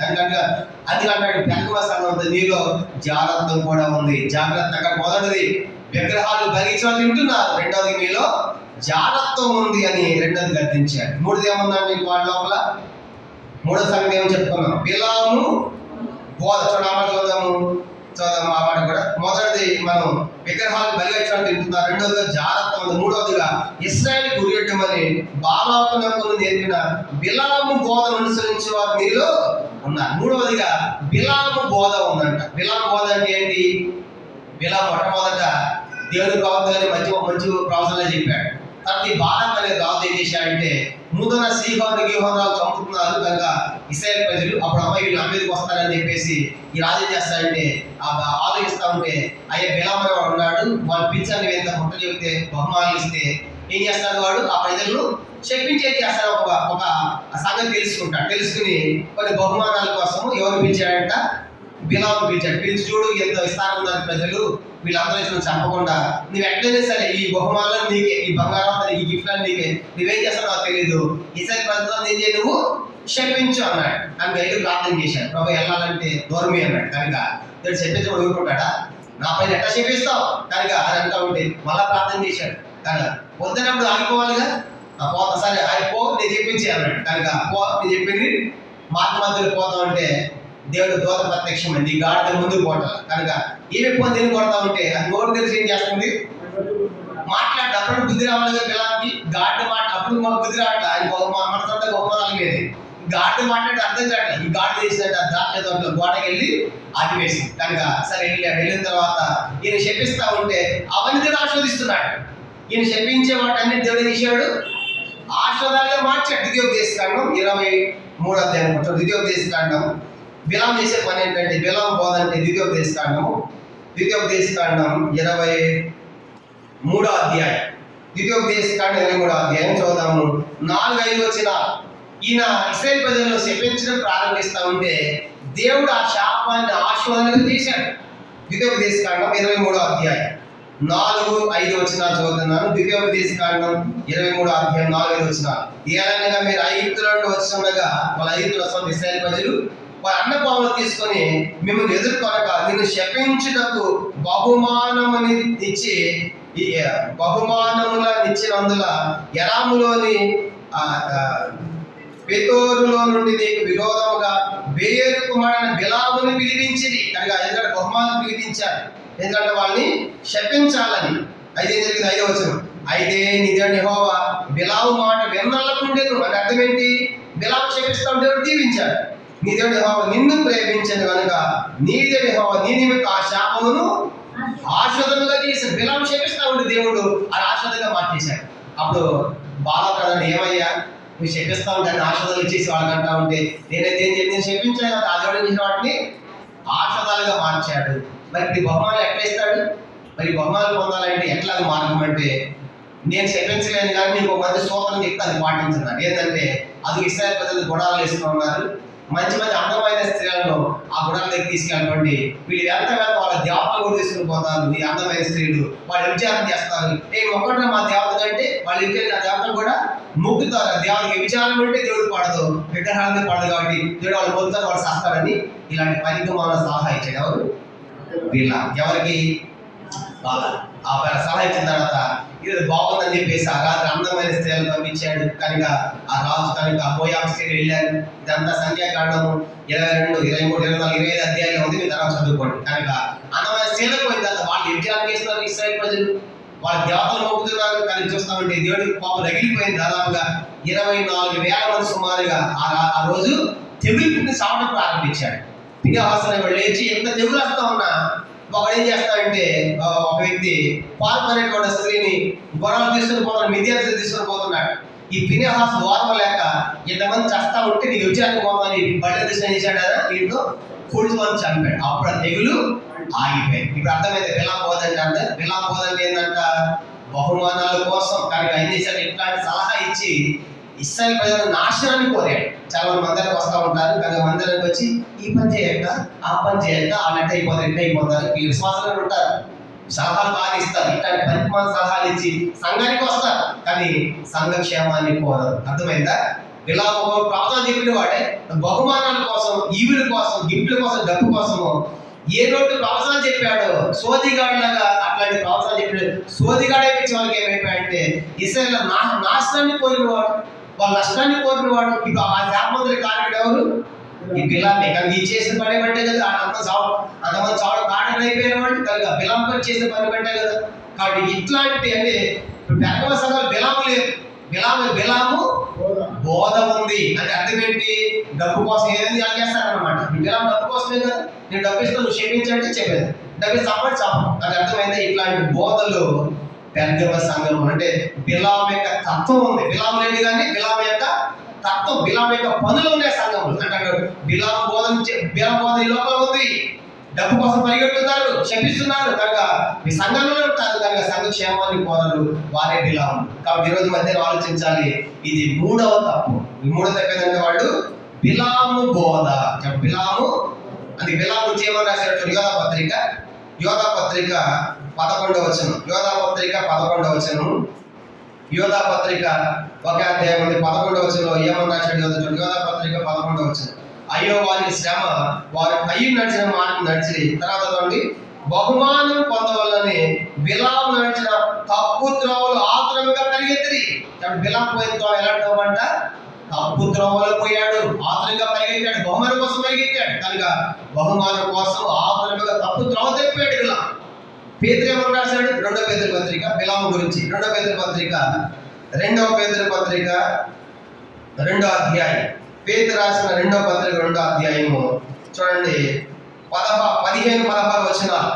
2వ పేతురు పత్రిక 2వ అధ్యాయము 15-16 వచనాలు. తిన్నని మార్గం విడిచి బేరు కుమారుడైన బిలాము పోయిన మార్గం బట్టి త్రోవ తప్పిపోయి తిన్నని మార్గం విడిచిపెట్టాడు. 16 ఆ బిలాము దుర్నీతి వల్ల కలుగు బహుమానమును ప్రేమించాడు. అయితే తాను చేసిన అతిక్రమం నిమిత్తం అతను గద్దెంపబడింది. ఎట్లనగా నోరు లేని గాత్రభావము మానవ శ్రమంతో మాట్లాడి ఆ ప్రవక్త వెరితనమును అడ్డగించాడు. ఆ గాడు బుద్ధి చెప్పినా బుద్ధి తెచ్చుకోలేకపోయాడు. కాబట్టి కాబట్టి తప్పు తోడిపోయాడు, బహుమానం కోసం పోయాడు, ఆకంగా పరిగెత్తాడు. కనుక ఇట్లాంటి బిలాము. కాబట్టి ఇప్పుడు పెద్దమ సంగమా మీ లోపల బిలాము బోధ ఉంది. జాగ్రత్త. డబ్బు కోసం పరిగెడుతున్నారు, విగ్రహాలను తింటున్నారు, వ్యభిచారం చేస్తున్నారు, ఏం పర్వాలేదు అనుకుంటున్నారు. కనుక వ్యభిచారం చేసిన శరీరానికి అపవిత్రగానే ఆత్మకు అపవిత్ర కాదనుకుంటున్నారు. ఇట్లాంటి భయంకరమైన తప్పులు పెద్దమ సంఘంలో ఉన్నాయి. కానీ విగ్రహానికి బలిచ్చిన వాడిని తినడం, రెండవది జాగ్రత్తము చేయటం, మూడవదిగా బిలాము యొక్క బోధన అనుసరించాడు. డబ్బు కోసం, బహుమానాల కోసం దేవుని ప్రజలను శపించడం, దేవుని ప్రజల నష్టాన్ని కోరటం. కనుక సంఘ నష్టాన్ని కోరే వారు ఉన్నారు. మీ లోపల జాగ్రత్త అని 3వ హెచ్చరిక చెప్తాడు. 4వది ఏంటంటే 4వది ప్రకటన గ్రంథము 2వ అధ్యాయం. ప్రకటన గ్రంథం 2వ అధ్యాయము 15వ వచనం. ప్రకటన 2:15 అటువలనే నికోలాయితుల బోధన అనుసరించే వారును నీలో ఉన్నారు. 4వ తప్పు ఏంటంటే బిలాము బోధే కాదంట, నికోలాయితుల బోధ ఉందంట. అంటే ఏ బోధ ఉన్నట్టు వాళ్ళు నికోలైట్. అంటే వీళ్ళు నికోలైతుల బోధ అంటే వీళ్ళు దుష్టార్యాలు చేసేటువంటి ఒక శాఖ అన్నమాట. ఒకప్పుడు నికోలస్ అనేవాడు మన చదువుపై మనము ఎఫెసీయుల నుంచి చెప్పినప్పుడు కూడా ఈ మనం చదివాం. చూడండి, ఎఫెసీ 2వ అధ్యాయము 6వ వచనం. ప్రకటన 2:6లో ఆ నికోలాసే ఇతడు. ప్రకటన 2:6 అయితే ఈ ఒకటి నీలో ఉన్నది, నికోలాయితుల కీళ్ళు నీవు ద్వేషించున్నావు, నేను ఇప్పుడు వాటిని ద్వేషించున్నాడు. ఎవరి నికోలస్ అంటే ఎవరి వ్యక్తి అంటే అపోస్తలుల కార్యం 6వ అధ్యాయంలో 7 మంది ఏర్పాటు చెప్పుకున్నాం కదా. 7 మందిలో ఒకటే ఈ నికోలస్ అని పండితుల అభిప్రాయం. ఈ నికోలస్ ఫస్ట్ విశ్వాసి, క్రైస్తవుడు. రాను రాను ఏమైపోయాడంటే ధర్మశాస్త్రాన్ని పాటిస్తున్నాడు. కానీ రాను రాను ఏమైపోయిందంట, ధర్మశాస్త్రాన్ని పాటించి ధర్మశాస్త్ర సిద్ధాంతాలు చెప్పి దుష్మ కార్యాలు చేసి ఈరోగ్యం ఏర్పాటు చేసుకున్నాడు. దానికి క్రైస్తవులు వ్యతిరేకంగా. అదే నికోలస్ శిష్యులు వాళ్ళు ఏం చేస్తారంటే తప్పుడు సిద్ధాంతాలు ప్రకటిస్తున్నారు ఆ సంఘంలో. ఎప్పుడైనా నికోలస్ ప్రజలు తప్పుడు సిద్ధాంతాలు, ప్రజల మీద అధికారం చేయడం, పెత్తనం చేయడం. ఆ దినాల్లో ఈ నికోలస్ అనేటువంటి బోధన అంటే ప్రజల మీద అధికారం చేయడం, పెత్తనం చేయడం. ప్రజల మీద చేయడం లోపల, సంఘం మీద అధికారం చేయకూడదు. సంఘం మీద దేవుడు రక్తం ఇచ్చి కొన్నది కనుక తన స్వరక్తమును కొన్న సంఘం. కాబట్టి ఈ సంఘం మీద అధికారం ప్రభు శిరస్సు ఆయన. కాబట్టి దీని మీద ఏ నికోలస్ యొక్క బోధలు పెత్తనం దీని మీద ఉండకూడదు. కానీ ఆ దినాలు ఏమైందంటే ఈ పెద్దవ సంఘంలో ఈ నికోలస్ యొక్క బోధలు ఉన్నాయి. అంటే వాళ్ళ ధర్మశాస్త్ర సంబంధమైనవి పాటించమని చెప్తున్నారు. మీకు ఇప్పుడు అర్థమైపో చెప్పాలంటే యెహోవా సాక్షులు ఉన్నారు కదా, వాళ్ళ ధర్మశాస్త్రమే. తర్వాత సంభావత వాడు అనేది 7 సెవెంత్ వాళ్ళు కూడా ధర్మశాస్త్రం పాటించకూడదు. ఇవన్నీ బోధలు నికోలైతుల బోధలు. కనుక సెవెంత్ డే కానీ యెహోవా సాక్షులు ఇట్లాంటి వాళ్ళు క్రైస్తవుల్లో చెప్పుకుంటారు. కానీ మన ఇంట్లో కూడా వస్తూ ఉంటారు. కానీ రాను ఏం చేస్తారంటే నెమ్మది వాళ్ళ పుస్తకాలు ఇచ్చి ఈ నికోలైతుల బోధలు మనలోకి తీసుకొస్తున్నారు. జాగ్రత్తగా ఉండాలి. ఇది ఏంటంటే ధర్మశాస్త్రాన్ని పాటించమని చెప్పేవాళ్ళే ఒక మాట ఏమని నికోలస్. కానీ ఈ నికోలస్ అనేవాడు క్రైస్తవుడిగా వాడు రాను మళ్ళా ధర్మశాస్త్రం ఎత్తుకుని అదే కరెక్ట్ని బోధించాడు. ఆయన మమ్మల్ని ఫాలో అయ్యారు. ఆయన అతను నికోలస్ శిష్యులు అన్నారు. వీళ్ళు అన్ని సంఘాలకి వెళ్ళి కలవరం పెడుతున్నారు. ముఖ్యంగా ఈ పెద్దవ సంఘంలో ఈ నికోలస్ యొక్క బోధ ఉంది. అంటే ధర్మశాస్త్రం పాటించమని చెప్పి దుష్కర్మ కార్యాలు ఈ సంఘంలో వాళ్ళు చేస్తున్నారు అన్నమాట. కానీ ఇప్పుడు 4 తప్పులు చెప్పాడండి. మొదటిది చెప్పండి, పెద్దవ మొదటి తప్పు ఏంటి? విగ్రహాలు బలించిన వాడు తింటున్నారు, మనం కూడా తింటున్నాం. కానీ ఎక్కడ పడితే అక్కడ రాజీ పడిపోయి. రెండవదిగా జాగ్రత్తం, వ్యభిచారం. కానీ రెండో తప్పు. మూడవది చూసామంటే బిలాంబోధులు బహుమానం కోసం పరిగెట్టడం. కనుక బహుమానం కోసం సంఘ క్షేమం కాదు, సంఘ క్షేమం కోరట్లేదు ఈ దినాలు. ఎంత భయంకరం అంటే సంఘం ఏమైపోయింది పర్వాలేదు, నా పేరు ఉండాలి, నేను ఉండాలి, నా పేరు ఉండాలి అని ఈ దినాల్లో సంఘాలు విచ్ఛిన్నమైపోతే కారణం ఏంటంటే సంఘంలో తండ్రి లాంటి వారు లేదు. అది విచ్ఛిన్నమైపోతే సంఘాలు కారణం ఏంటంటే బిలాము బోధ. కానీ మా బహుమానం కాదు, మాకు అధికారం కాదు, మాకు ప్రయత్నం కాదు, నికోలస్ బోధలు ఇలా సంఘాలు బయలుదేరి. ఈ 4 తప్పులు ఉన్నాయి. కానీ అందుకంటే నీవు తప్పులు మోపవలసి ఇది తప్పులు ఉన్న సంఘం. ఇప్పుడు ఈ సంఘానికి ఏమంటాడు? హెచ్చరిక 2వ అధ్యాయము, ప్రకటన 2వ అధ్యాయం. చూడండి, అందరం కలిసి చదువుదామన్నమాట. 16 వచనం, ప్రకటన 2:16. కావున మారు మనస్సు పొందము. చెప్పండి, ఇప్పుడు ఏం చేయాలంటే ఆ సంఘము మారు మనసు ఎప్పుడు పొందాలి? మనం మారు మనసు పొందిన వాడమా, పొందని వాడమా? పొందారు. మళ్ళీ తప్పేసి మళ్ళీ ఏం చేయాలంట అంటే అర్థం ఏంటంటే దిద్దుకో, సరి చేసుకో తప్పుని. అంటే మారు మనసు పొందకుండా మళ్ళీ బాప్తిజం తీసుకోమని కాదు.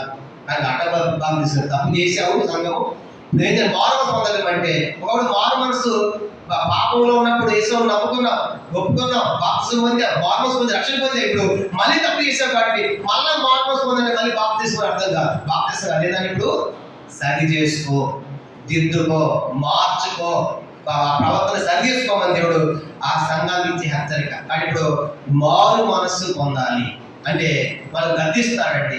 అప్పుడు నువ్వు సరి చేసుకుంటే కోపంగా నువ్వు చాలా సరిగ్గా ఉన్నావంటే ఎంత ఇష్టం అన్నాను కదా, అని ఎంత బాగున్నావు, నువ్వు సరిగ్గా ఉన్నావు నాకు నాకు ఎంత సంతోషం. నువ్వు సరి చేసుకోవాలన్నావు పని ఏం చేస్తావు మన లోపల?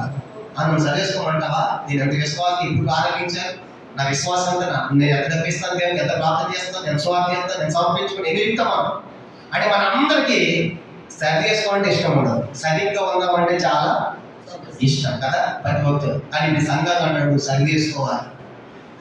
సరి చేసుకోకపోతే ఈపే సంగతి ఏమన్నాడు? నువ్వు మారు మనసు పొందకపోతే ఏ స్థితిలో పడిపోవాలి, లేకపోతే నీ సంఘం వెళ్ళి దీపస్తంభాన్ని తీసేస్తా. సంఘం వెళ్ళి రేపిస్తాడు, లేకపోతే దాని మారు పొందలేవాడు. సరి చేసుకోవాలి. కాబట్టి మనము సరి చేసుకోవాలి. ప్రతి పొరపాట్లు ఉంటాయి, తప్పులు ఉంటాయి. తప్పు చేయని వారు ఎవరు లేదు కనుక పొరపాట్లు ఉంటాయి, వ్యక్తిగతంగా ఉంటే సంఘంగా ఉంటాయి. అయితే ఎక్కడ మనం తప్పు చేసాం, పడిపోయామో దేవుడు ఎంతో క్షమాపణ మనం మారు మనసు పొందాలని సరి చేసుకోవాలి. కనుక ఈ దినాల్లో సరి చేసుకోమనే బోధ ఇష్టం లేదు చాలా మందికి. కానీ ఎప్పుడైనా సరి చేసుకోమంటాడు, ఎప్పుడు మనం చెప్పిస్తాడు, మనం ఆస్వాదించాలని అంటాడు. కానీ దేవుడు వాక్యం ఏమంటుందంటే ఇప్పుడు సరి చేసుకోమన్నాం అనుకోండి, ఆ సేవలు ఎప్పుడు మనం టార్గెట్ పెట్టాడు, ఎప్పుడు నాకు వచ్చే వాక్యం చెప్తా ఉంటాడు కొంతమంది. అట్లా ఉంటారు కనుక నాకే టార్గెట్ పెట్టాడు. నీకు టార్గెట్ పెట్టకపోతే దేవుడు నాకు టార్గెట్ పెడతాడు. అర్థమైందా? నువ్వు చెప్పలేదు కానీ దేవుడు ఏం చెప్పాడు, అది చెప్పాలి. ఒక వ్యక్తి టార్గెట్ కాదు, ఇది సంఘం అంతటి కూడా. అందుకే ఏహెస్కేల్ ఏమన్నాడు, ఏహెస్కేల్ గ్రంథం అన్నాడు దేవుడు, నువ్వు చెప్పకపోతే నీ సంగతి నేను చదువుతాడు. ఏహెస్కేల్ గ్రంథం 3వ అధ్యాయం. ఏహెస్కేల్ గ్రంథం 3వ అధ్యాయము. ప్రవక్త ఉండడం చాలా కష్టం. ప్రవక్త ఉండడం అంటే దేవుడు చెప్పినట్లే చెప్పాలి, అది ప్రజలకు ఇష్టం ఉండమని చెప్పాలి. ఏహెస్కేల్ గ్రంథం 3వ అధ్యాయం చూడండి, 17-18 వచనాలు. ఏహెస్కేల్ గ్రంథం 3వ అధ్యాయం 17-18. నరపుత్రుడా, ఇశ్రాయేలు కావలిగా నేను నిన్ను నియమించి ఉన్నాను. ఎవరంట? ఏహెస్కేల్ ప్రవక్త. ఇశ్రాయేలు నువ్వు కావలి ఉండాలి, కాబట్టి నీవు నా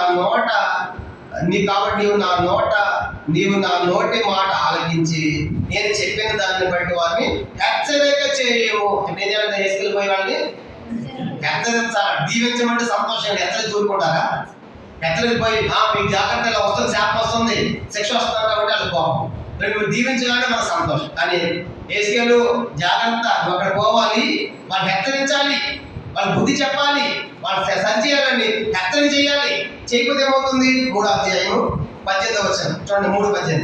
అవశ్యముగా నీవు హెచ్చరిక చేయము, అవశ్యముగా నీవు మరణమవుదు అని నేను దుర్మార్గుని చాపనేగా నీవు అతని హెచ్చరిక చేయగయు అతడు జీవించినట్టు తన దుర్మార్గం విడిచి పెట్టవాలని వారిని హెచ్చరిక చేయక ఉండినలా ఆ దుర్మార్గుడు తాను చేసిన దోషం బట్టి మాడవని కానీ అతని రక్తంలోకి నేను ఉత్తరవాదిగా ఎంచుతును కనుక నీవు ఆ దుర్మార్ని హెచ్చరిక చేయగా అతను తన దుర్మార్గం నుండి దుష్కిలను మరణి అతడు తన దోషం బట్టి మరణం కానీ నీవు ఆత్మను తప్పించుకుందు. ఎవరంటే నువ్వు కనుక వెళ్ళి వాళ్ళు హెచ్చరించకపోతే వాళ్ళు చచ్చిన తర్వాత వాళ్ళు తెలియక నిన్ను అడుగుతారు, ఎందుకు చెప్పలేదుగా, నువ్వు చెప్పమన్నా కదా, నేను చెప్పలేదు అని అతని రక్తం నిన్ను అడుగుతూ ఉంటున్నాడు. అది ఇప్పుడు మేమేం చెప్పాలంటే దేవుడు మమ్మల్ని అడగకుండా మేమేం చేయాలి, దేవుడు చెప్పినది కూడా చెప్పేసేయాలి. అందుకే నాయకులైన వారు దేవుడికి లెక్క చెప్పాలి. అందుకే మాకు ఎవరు టార్గెట్ ఉండరు. ఇక్కడ అందరం మాకు ఒకటే. సంఘంలో ప్రతి ఏ సేవకుడికైనా సరే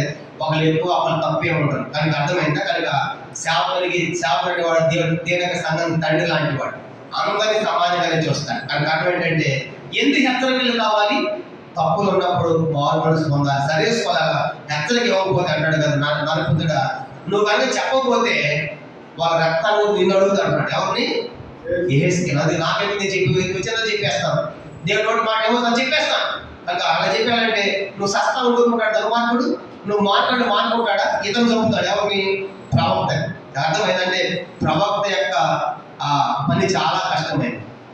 ఎన్నోసార్లు చెప్పి యాజకుల పని బాగుంటుంది, యాజకుడు మంచిగా అన్ని మందులకు వస్తూ ఉంటాయి, కానీ అప్పుడు తాను తింటాడు, తాగుతాడు, దోమ వేస్తాడు, సేవ చేస్తాడు. కానీ ప్రవక్త అంటే అరణ్యానికి పోవాలి, సముద్రానికి పోవాలి, సామాన్యం చెప్పాలి. దానికి అర్థమైందా?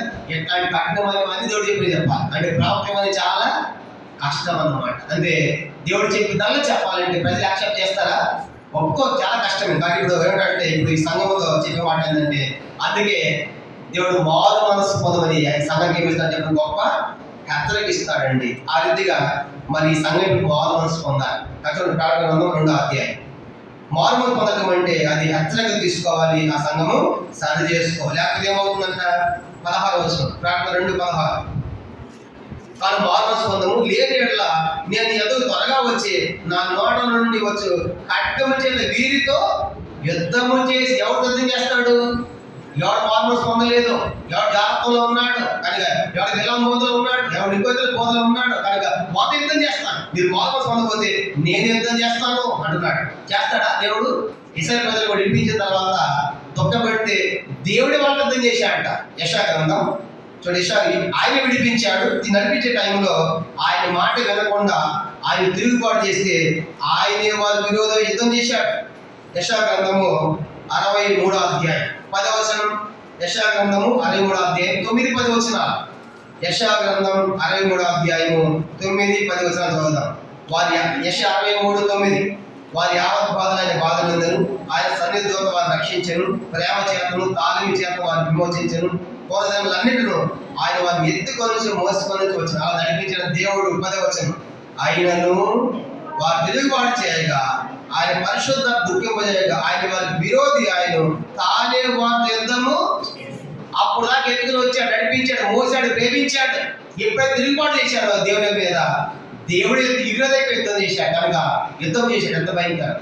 కానీ ఈరోజు అంటాడు దేవుడు, నువ్వు సరి చేసుకోకపోతే నా ఖడ్గముతో నేనే నీకు యుద్ధము చేస్తానని వాకు హెచ్చరిస్తున్నాడు. ఇంకేమంటున్నాడు? 17 వచనం ముగించేద్దాం త్వరగా.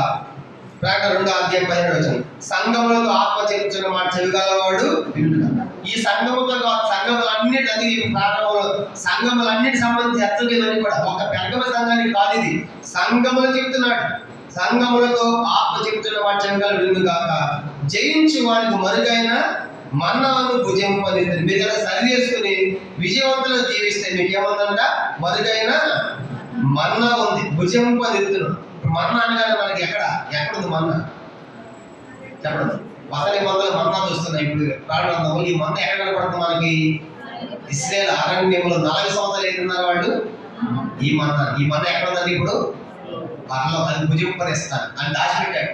వాళ్ళు దాచుకుంటే ఏమైంది? మన్నా పురుగులు పట్టింది. మసూడలా వద్దయ్యా ఫ్రెష్గా మీకు ఇస్తానండి. అమ్మ రేపు ఉందా లేదు ఇప్పుడు తెప్పించుకున్నాడు. తెల్లవారు పప్పు చేసి అర్థమైపోయింది. పురుగు పట్టి కప్పు కొట్టింది. అర్థమైందా? దేవుడు ఏ రోజు దాకా తెచ్చుకోమంటే 100 మంది ఎక్కువ తెచ్చుకున్నారు. ఎక్కువ పురుగు పట్టి కుళ్ళిపోయింది. కానీ ఈ మన్నా కుళ్ళిపోవాలి. నువ్వు పరలోకంలో పెట్టాడు ఆ మన్నా. మీకు ఆ మన్న ఎవరు? వేస్తున్నాం. ఇప్పుడు ఆ మన్న ఎవరు చెప్పండి? ఆ మన్నా భుజం అంటే అది పరలోకంలో మీరు పరలోకం వస్తారని అర్థం. అంటే పరలోకం ఆ మన్నా తింటామని అర్థం కాదు. అర్థమైందా? ఆ మన్న యేసు ప్రభు వారే. ఆయన పరలోకం ఉంటాడు. ఆ జయించేవాడు ఎక్కడ ఉంటాడు చెప్పండి? పరలోకం. మీకు పరలోకం ఉంటుంది. అలా సరి చేసుకుంటే, మార్చుకుంటే, దిద్దుకుంటే మీకు పరలోకం ఉంటుంది. అది జయించడం అంటే. అలాగే ఆ మన్న భుజం పడుతుందంటే అది మనకు పరలోకాన్ని తెలియజేస్తా ఉంది. అది పరలోకం వచ్చే జీవాహారము నేనే ప్రభు చెప్పాడు. కాబట్టి ఆ మన్న భుజం అంటే ఆ సరి చేసుకున్న వారు పరలోక రాజ్యంలో ఉంటారు. ఇంకేమన్నాడు చూడండి, ముగించేద్దాం ఇంకా. మరియు చూడండి, అతనికి తెల్ల రాతి నిత్తును. తెల్ల రాత్రి అంటే ఆ దినాల్లో, ఈ ప్రారంభ దినాలు, సంఘ దినాలు ఏముండేదంటే, తప్పు చేసిన వాళ్ళకి జడ్జి ఏం చేసేవాడు అంటే శిక్షలు విధించేటప్పుడు ఇతను నిర్దోషి అని చెప్పినప్పుడు ఏం చేసేవాడంటే ఆ జడ్జి అతని చేతిలో తెల్ల రాయి పెట్టేవాడు. నిర్దోషిగా పెట్టేవాడంట, తెల్ల రాయి ఇచ్చేవాడు ఆ దినాలు. అంటే ఇప్పుడు ఇతను ఏమని, ఇతడు నిర్దోషి అని అంటారు. తప్పు చేశాడు అనుకోండి, తప్పు డిక్లేర్ అయిపోయిన తర్వాత ఇతను తప్పు చేసి తెలిస్తే అతని చేతిలో నల్ల రాయి పెట్టేవాడు. నల్ల రాయి అర్థం ఏంటి? వీడు తప్పు ఇక్కడ అట్లాంటి దినాలు కాబట్టి ఆ సంగతి రాశాను ఇక్కడ. కానీ ఆ దినాల్లో నిర్దోషిగా ఉండు. తెల్లరాయి ఇవ్వడం అంటే ఏ దోషం లేక నిర్దోషిగా ఉండు కనుక అని వాళ్ళ నిర్దోషికి తెల్లరాయి చేతిలో పెట్టేవాడు, దోషికేమో నల్లరాయి చేతిలో పెట్టేవాడు ఆ దినాల్లో. అది ఇప్పుడు ఆ సంగతి రాశాను. కానీ అది ఏమంటే మీరు అట్లా జీవించారంటే మీకు మీరు జయించే వాళ్ళు ఉంటే మీకు పరలోకమే కాదు, మీకు నిర్దోషం ఇస్తాను, పరలోక రాజ్యం ఇస్తాను. ఆ తర్వాత ఆ రాతి మీద కొత్త పేరు ఉంటుంది, కానీ కొత్త పేరు రాస్తాం. కనుక ఆ పరలోక రాజ్యంలో నూతన దేశంలో మనం ఉంటాము. అది పొందిన వారికి మరి ఎవరికి అది తెలియదు. అదే చెప్పాను కదా, పరలోక సంగతులు ఈ లోకంలో అర్థం కాదు, కానీ అది పొందిన వారికి కొన్ని సంగతులు మనకి అనిపిస్తేనే దానికి అర్థమవుతామండి. నువ్వు అనిపించకుండా అది ఎక్కడ ఎదురు చెప్పానుకోండి అంత ఒకటి చూస్తాను అనమాట. నువ్వు అనుకోకుండా పోయి ఆ బాధ కూడా పోయి చెప్పావు అనుకోండి, నాకు అది పనిచేస్తుంది. అర్థమైందా? అది పొందిన వారికే అర్థమవుతుంది. మాట చెప్పాలంటే నొప్పులు అనేవి కన్న తల్లికే తెలుస్తుంది. నాకు కన్నప్పుడు నొప్పులు ఉంటాయి అంట అంటే అందరంటే అర్థం కాదు. అర్థమైందా? ఇప్పుడు నొప్పులు కూడా లేవనుకోండి, ఏమైంది అంత కూడా అంత కోయిలుగా ఆపరేషన్ లేదా అప్పుడు నొప్పులు కూడా లేవు. కనుక గాయ నొప్పులు తప్ప ప్రారంభం నొప్పులు. ఇప్పుడు నొప్పులు పడేవాళ్ళు ఎవరు ఉన్నారు? దాని టైం అడ్మిట్ అవ్వడం, పోసేయండి, తీసుకెళ్ళి అర్థమైపోయిందా? పుట్టు నొప్పులు కూడా లేవు తల్లికి. అర్థమైందా? ఆ నొప్పులు పడ్డ వాళ్ళకి అర్థమవుతున్నాడు. అంటే అర్థం ఏంటంటే పొందిన వారి తప్ప మిగతా వాళ్ళకి తెలియదు. ఈ సంఘం దీంతో మనకి 3వ సంఘం పెద్దమ సంఘం యొక్క వివరణ మనము చూసాం. ఆ రీతిగా ఈ సంఘంలో మరి జాగ్రత్త ఉంది, విగ్రహాత్మకం ఉంది, విలాప బోధలు ఉన్నారు, నికోలైతుల బోధ ఉంది. అయితే ఏం జరిగిందంటే ఈ దినాల్లో ఈ సంఘంలో ఎందుకు వచ్చాయంటే ఏడి 312 కనుక క్రీస్తు పూర్వం 312లో కాన్స్టంటైన్ అనేటువంటి ఒక రోమ చక్రవర్తి ఉన్నాడు. ఆ రోమ చక్రవర్తి కలబడి ఏంటంటే కళ ఈ కాన్స్టంటైన్ అంటే రోమ చక్రవర్తి వచ్చిన కళ ఏంటంటే ఒక పెద్ద సిలువ వచ్చింది. సిలువ దగ్గర ఒక బట్టలాంటి ద్వారకాన్ని వచ్చేసింది. అందుకే జెండా సిలువ ఒక జెండా కలబడి నువ్వు యుద్ధానికి నువ్వు ఇది సాధిస్తావని ఆ కలబడింది. ఎవరికి ఇది? కాన్స్టంటైన్ అనేది రోమ చక్రవర్తి. చెప్పండి అంతా చెప్పండి. ఎవరంటే ఆయన కాన్స్టంటైన్ అనే రోమ చక్రవర్తి. ఏదైతే కళ వచ్చింది ఒక పెద్ద సిలువ, దాని కింద ఒక జెండా వచ్చి యుద్ధానికి నువ్వు విజయం సాధిస్తావని చెప్పేసి కలపడగానే యుద్ధానికి పోయాడు, విజయం సాధించాడు. అప్పుడు ఏం చేశాడు? ఈ సులువు కరెక్టే, ఈ జెండా కరెక్ట్, ఇతడు క్రైస్తవ మతాన్ని స్వీకరించాడు. ఎవరైనా కాన్స్టంటైనే రోమన్ బాప్తిసం పొందాలి. క్రైస్తవుడు కాల, మతాన్ని స్వీకరించాడు. క్రైస్తవులు కాల. బాప్తిసం తీసుకుంటే చంపకూడదు కాబట్టి ఏదో సత్యదాకా బాప్తిసం తీసుకోలేదు, మతాన్ని మాత్రం తీసుకున్నాడు కాబట్టి రాజు కాబట్టి ఇంకేం చేశాడంటే క్రైస్తవులకు వచ్చిన వాళ్ళందరూ కూడా బంగారు నాణ్యాలు, వస్తువులు, ఆ గిఫ్ట్ బహుమానాలు ఇస్తూ ఉంటే చాలా మంది క్రైస్తవులుగా మారే అవకాశము ఇతని టైంలో జరిగింది. ఎవరైనా పేరు చెప్పండి? కాన్స్టంట్ అనే రోమన్ చక్రవర్తి వచ్చిన కళ ద్వారా, ఆ సిలువ జెండా ద్వారా ఈ యుద్ధానికి విజయం వస్తుందంటే యుద్ధానికి విజయం వచ్చింది కాబట్టి ఇదే కరెక్ట్ అని నమ్మాడు. కానీ బాప్తిసం పొందలేదు. తద్వారా బలంగా కోడికలు పెట్టుకోవచ్చు, మందలు కట్టుకునే అవకాశం ఇచ్చాడు. అని క్రైస్తవులకు కొంత మేలు జరిగింది. క్రైస్తవులకు వచ్చిన మేలు ఏంటంటే మీరు బహిరంగ మీటింగ్లు పెట్టుకోవచ్చు, తర్వాత మందిరాలు కట్టుకోవచ్చు, పర్మిషన్ ఇచ్చాడు. కానీ నష్టం ఏంటంటే ఇదే టైంలో అందరు క్రైస్తవులు మారిపోయారు. చాలా మంది మారిపోయి చేశాడంటే రక్షణ లేని వాడు కూడా సంఘంలోకి వచ్చేవాడు. ఎందుకు? బంగారు నాణాలు ఇస్తున్నాడుగా, వస్తువులు ఇస్తున్నాడుగా, ఆ రాజు ఇస్తారు కానీ అందరూ కూడా ఏమైపోయారంట సంఘంలో సొరగబడ్డాడు. ఏ సంఘంలో? పెద్దమ సంఘం. సంఘాలు సొరబడిపోయిందంటే రక్షణ లేని వాడు పెద్ద అయిపోవటమే, మార్మస్ లేని వాడు పెద్దనం చేయటమే, అట్లా ప్రతి ఒక్కళ్ళు లౌకికమంత సంఘంలోకి వచ్చేసి గలిపి నష్టం కూడా జరిగింది ఆ టైంలో. అర్థమైందా? అట్లాంటి వాళ్ళు చాలా మంది ఇతరులు కూడా చాలా మంది సంఘాలకు వస్తారు. వాళ్ళు రక్షణ తెలియదు, మార్మల్స్ కొన్ని సంఘాలు తెలిసిన కనుక పెత్తనాలు చేస్తారు. వాళ్ళ సంఘం నష్టం కారణం ఏంటంటే ఆ దేశం వాళ్ళ సరిగ్గా అర్థం కాదు. బాప్తి రక్షణ లేదు, పైకి మాత్రం ఉంటుంది కానీ అసలైన కార్యం లేదు. అట్లాంటి నష్టం కూడా ఇతని టైంలో జరిగింది. ఎవరి టైంలో? కాన్స్టంట్ అనే రెండు లాభం ఏంటి? మందలు కట్టుకునే అవకాశము, బలపూడికి అవకాశం ఇచ్చాడు ఆయన ఇచ్చిన కాలం ద్వారా. రెండవది చాలా మంది క్రైస్తవులు మారిపోతున్నారు. ఇచ్చే బహుమానాలను బట్టి మారిపోయి ప్రతి ఒక్కరు సంఘం కాదు నేను క్రైస్తవుడు అంటాడు. అర్థమైందా? అట్లా నష్టం కూడా జరిగి ఇట్లా విగ్రహాత్మకమైనవి, ఇలాంటి జాగ్రత్తము, ఇలాంటి బిలాము బోధ ఏం పర్వాలేదు కనుక. కానీ అది క్రైస్తవం అయితే ఏమైంది? విచారణ చేస్తే ఏమైంది? మన ఆత్మకి ఏమి అంటది కదా, విచారణ చేయొచ్చు, దగ్గర తిరిగి ఏమైనా తినొచ్చు, బిలాము బోధ చేయొచ్చు అని ఇట్లాంటి పరిస్థితులు కూడా ఈ సంఘంలో చొరబడ్డారు. దాంట్లో మనకి ఈ యొక్క పెద్దమ సంఘం, మూడవ సంఘం యొక్క చరిత్ర మనం ఎవరిని మనము ముగించాం. మోకరించండి, ప్రార్థన. ఈ వాక్య వెలుగులో మనం పరీక్ష చేసుకుని ప్రభు సన్నిధిలో మనం పరీక్షించుకుంటాం. పెద్దమ సంఘంతో దేవుడు మాట్లాడుతున్నాడు. పెద్దమ అంటే దుర్గము, గోపురం, అది వివాహం అని అర్థం. ఇది పట్టణం మీద నిర్మించబడిన పట్టణం. పెద్ద గ్రంథాలయం ఉన్నది, ఎన్నో రకాల విగ్రహాలకు నిలయం, సాతాను సింహాసనం అన్న స్థలం. ఆ స్థలానికి వెళ్ళి కొంతమంది విశ్వాసులు మరి ఎవరు స్థాపన తెలియదు కానీ సంఘాన్ని ఏర్పాటు చేశారు.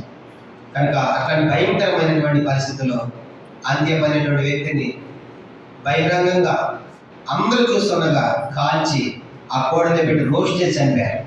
ఆయన సంఘము విశ్వాసాన్ని విడిచిపెట్టల, యేసు నామాన్ని విడిచిపెట్ట నిలబడిన దేవుడు చెబుతున్నాడు. అయినప్పుడు ఇప్పుడు ఈ సంఘములో విగ్రహాలు అర్పించి తింటున్నారు, వ్యభిచార జాగ్రత్త ఉంది, విలంబోధ ఉంది, నికోలైతుల బోధలు, ధర్మశాస్త్రాన్ని పాటించడం, మనుషుల మీద పెత్తనం చేయడం.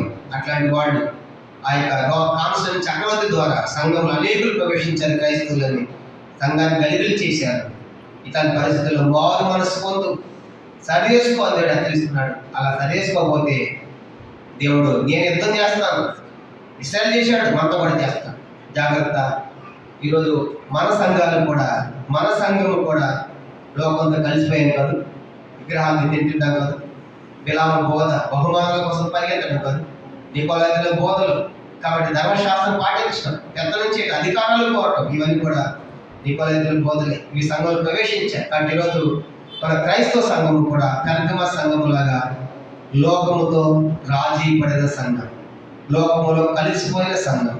కాబట్టి ఈరోజు మనము మారు మనస్సు పొందవలసిన ఆవశ్యకత ఎంతైనా ఉంది. కాబట్టి దైవాన్ని క్షమించు, దాన్ని సరిచేయి, ఈ లోపాల దిద్దని ప్రభుత్వం అప్పగించుకుంటాం. అది మందిగా మనం చేసుకుని ప్రభుత్వం అప్పగించుకుంటాం. ప్రార్థన.